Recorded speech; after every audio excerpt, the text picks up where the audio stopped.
Antes de Adán, Lucifer arrasó la Tierra y los dinosaurios. La ciencia dice que los dinosaurios fueron extintos por un asteroide. Pero, ¿y si eso es solo la mitad de la historia? ¿Y si la extinción más famosa de la historia de la Tierra no hubiera sido causada por una roca espacial, sino por el juicio de Dios sobre un ángel?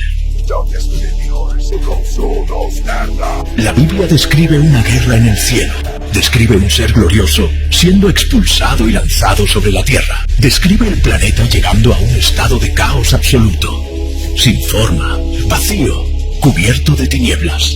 Y la ciencia encontró exactamente eso, una línea en la roca geológica donde un mundo entero desaparece de una vez. Debajo de esa línea, dinosaurios, megafauna, un ecosistema completo. Encima de ella, silencio. En esta serie vamos a conectar lo que la Biblia esconde en las lagunas con lo que la ciencia encontró enterrado en la tierra. Y la conclusión va a cambiar la forma como lees Génesis capítulo 1 para siempre. Porque entre el versículo 1 y el versículo 2 hay un mundo entero que fue borrado. No es el hombre, es el ser que vino antes de él. Y aquí está la primera laguna que casi nadie nota.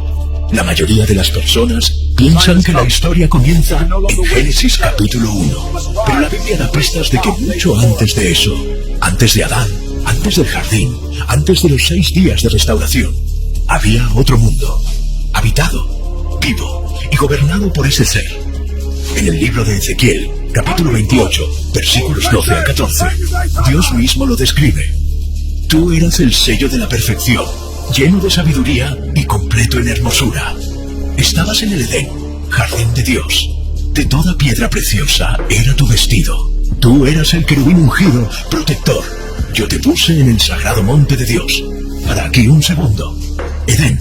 La mayoría asocia el Edén al jardín de Adán. Pero ese texto fue escrito para describir a Lucifer. Y menciona el Edén como el lugar donde Lucifer estaba antes de la caída. Esto significa que el Edén no fue creado para Adán. Existía antes de él. Y Lucifer era su habitante original. Esta es una laguna que la mayoría de las iglesias nunca te va a presentar. Y había más. El versículo 13 del mismo capítulo revela algo que casi nadie nota. Lucifer no era solo bello, era musical. La Biblia dice que la obra de tus tamboriles y de tus flautas estaba en ti. No tocaba instrumentos. Él era el instrumento. La adoración salía de él como sonido sale de una flauta. Puede haber sido el regente de toda la adoración cósmica, el ser por el cual la creación entera expresaba alabanza a Dios. Mientras otros ángeles adoraban de lejos, Lucifer estaba en el sagrado monte de Dios. Conocía la voz del Creador de cerca, no de oír hablar, de vivir dentro de esa gloria todos los días de su existencia. Y aquí está la segunda laguna. ¿Cuándo exactamente fue creado Lucifer? La Biblia responde esto en un lugar donde nadie busca. En el libro de Job, capítulo 38, versículos 4 y 7, Dios pregunta a Job: ¿dónde estabas tú cuando eché los cimientos de la tierra? Cuando las estrellas del alba cantaban juntas y todos los hijos de Dios se regocijaban. Estrellas del alba. Ese es el título de Lucifer. Él estaba allí cuando la tierra fue creada. ¿Dónde estabas tú cuando puse los fundamentos de la tierra? Había una historia sucediendo mucho antes de que tú existieras. Antecede a la propia historia humana. Y esto confirma lo que Ezequiel insinúa. Lucifer no era solo un ángel del cielo. Era el administrador de un mundo que existió antes de Adán. Un mundo lleno de criaturas que la ciencia encontró en los fósiles. Y que la Biblia, sorprendentemente, conoce por nombre. Pero antes de llegar a esas criaturas, necesitamos entender cómo ese mundo fue destruido. Porque destruido fue, y el responsable fue el propio ser que lo administraba. Cómo alguien que conocía a Dios tan de cerca pudo darle la espalda. La respuesta comienza en el próximo capítulo. Y te va a mostrar que la guerra más devastadora del universo no comenzó con un arma. Comenzó con un pensamiento. Toda guerra comienza con una idea. La guerra más devastadora de la historia del universo no comenzó con un arma. No comenzó con un ejército. Comenzó dentro de un pensamiento. En el corazón del ser más glorioso que Dios había creado. En el libro de Isaías, capítulo 14, versículos 12 al 14. La Biblia registra ese momento con una precisión que eriza la piel. ¿Cómo caíste del cielo, oh estrella de la mañana, hija del alba? Y tú decías en tu corazón, subiré al cielo, seré semejante al Altísimo. 5 palabras, seré semejante al Altísimo. No fue una tentación externa, fue una elección nacida de dentro, en la cámara más íntima del ser, que debería liderar la adoración de toda la creación. El primer pecado del universo no fue un acto, fue un pensamiento. Y ese pensamiento se convirtió en una revolución. En el libro del Apocalipsis, capítulo 12, versículos 7 al 9. Y hubo batalla en el cielo. Miguel y sus ángeles batallaban contra el dragón. Y el gran dragón fue expulsado. La antigua serpiente, llamada Diablo y Satanás, fue arrojado a la tierra y sus ángeles fueron arrojados con él. 1/3 de los ángeles, expulsados junto con él. El orgullo de Lucifer fue tan contagioso que arrastró una multitud de seres celestiales al lado equivocado. Pero aquí está la laguna que la mayoría pasa directo. En el Evangelio de Lucas, capítulo 10, versículo 18, Jesús dice algo que para todo. Yo veía a Satanás caer del cielo como un rayo. Esto no es metáfora, esto es memoria. Jesús estaba allí. Vio con los propios ojos el momento exacto de la caída. Y el verbo que usa en el griego original, etheoraun, está en el imperfecto. Significa una acción continua. Yo estaba viendo, como si Jesús estuviera describiendo una escena que se grabó para siempre. El Creador asistió a la caída de su ser más glorioso en tiempo real. Ahora viene la conexión que nadie hace. Cuando Lucifer fue expulsado, fue lanzado sobre la tierra. Y en la segunda carta de Pedro, capítulo 2, versículo 4, la Biblia dice que Dios lanzó a los ángeles que pecaron al abismo.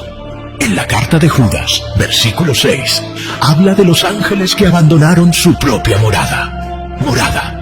Tenían un lugar, y ese lugar era la tierra. Y ahora la gran laguna, la que conecta todo. En hebreo, Génesis capítulo 1, versículo 2, dice que la tierra allá sin forma y vacía. La mayoría de las traducciones pone era. Pero ese verbo hebreo también significa se convirtió. La tierra se convirtió en sin forma y vacía. No fue así como Dios la creó. Fue lo que se convirtió después del juicio. En el libro de Isaías, capítulo 45, versículo 18, Dios confirma: no la creó sin forma, la formó para ser habitada. Entonces, entre Génesis capítulo 1, versículo 1, en el principio, Dios creó los cielos y la tierra. Y Génesis capítulo 1, versículo 2. Y la tierra era sin forma y vacía. Hay una laguna de tiempo. Una laguna que puede contener eras enteras. Un mundo que fue creado, habitado, gobernado por Lucifer, destruido por el juicio, y entonces restaurado para Adán.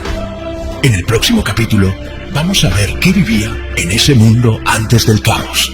Criaturas que la ciencia llama extintas y que la Biblia llama por nombre. Un mundo fue destruido, pero antes de ser destruido, estaba lleno de vida. Y algunos de esos seres, la Biblia los conoce por nombre. La extinción del fin del período Cretáceo borró 75% de todas las especies de la Tierra. Dinosaurios, pterosaurios, criaturas marinas de proporciones inimaginables. Todo desapareció de forma abrupta, dejando una línea visible en la roca geológica que los científicos llaman límite KG. Debajo de ella, un mundo entero lleno de vida. Encima de ella, casi nada.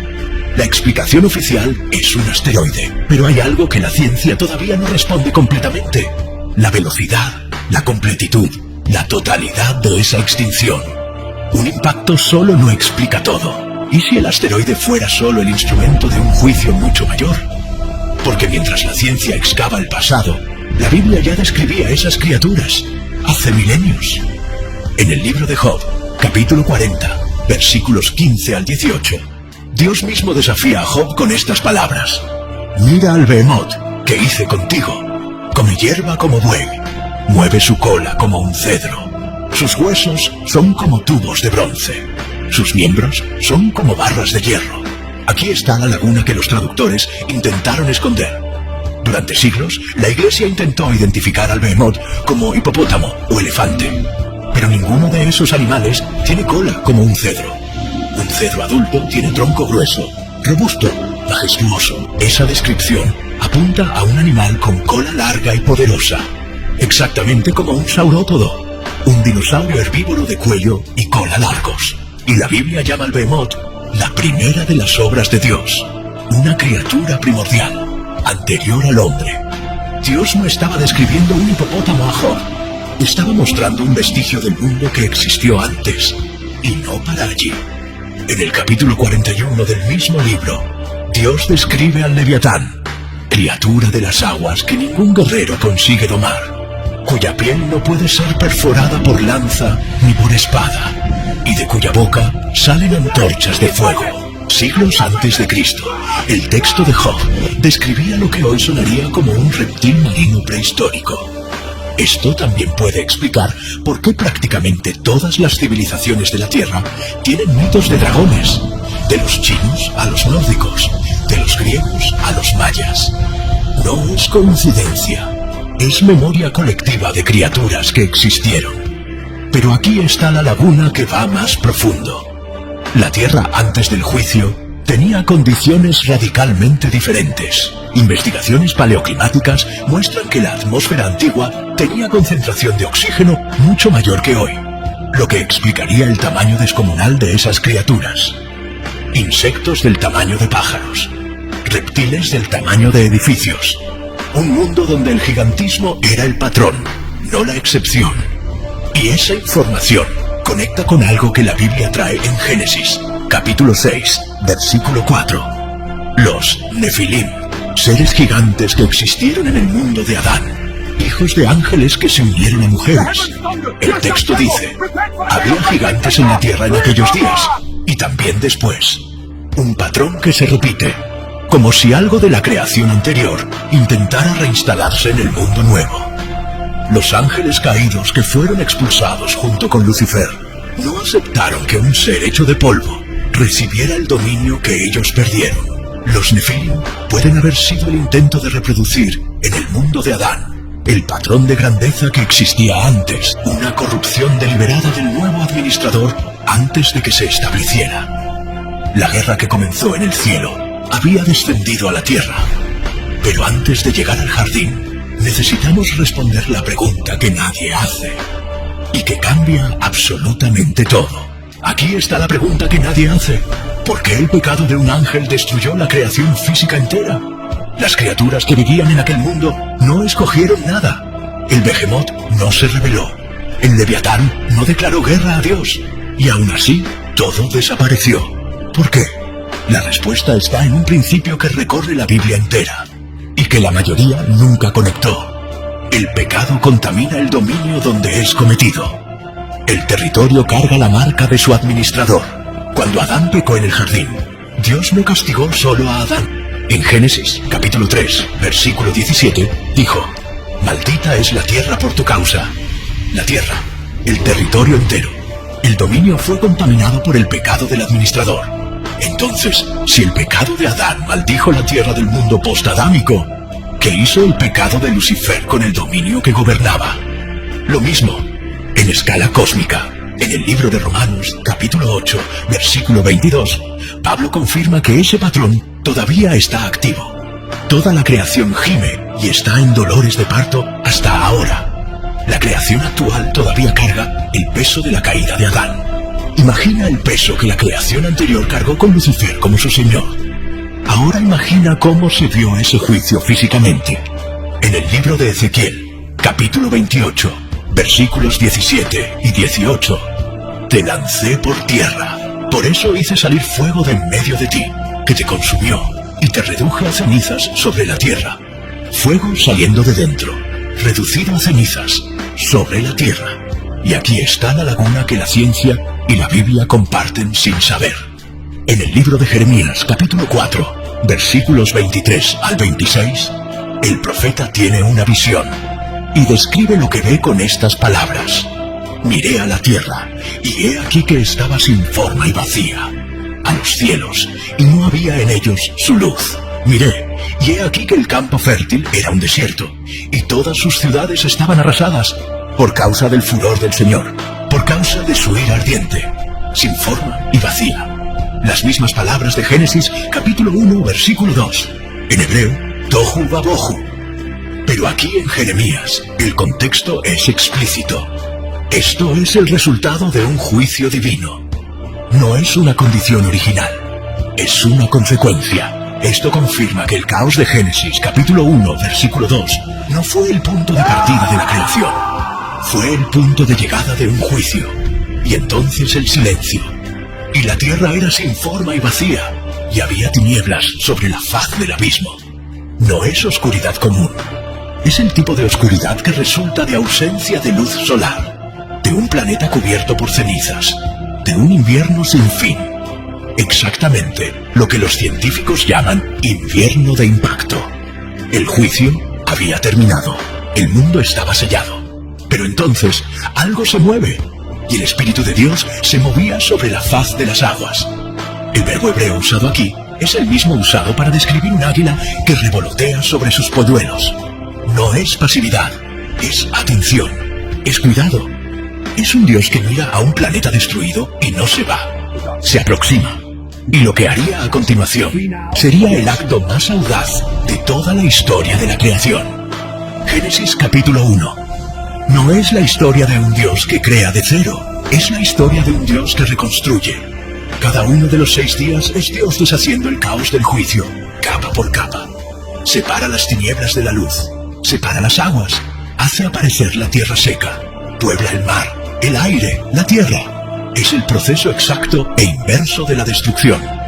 Donde había caos, orden. Donde había tinieblas, luz. Donde había vacío, vida. Y en el 6º día llega al momento que cambia todo. En Génesis capítulo 1, versículo 26.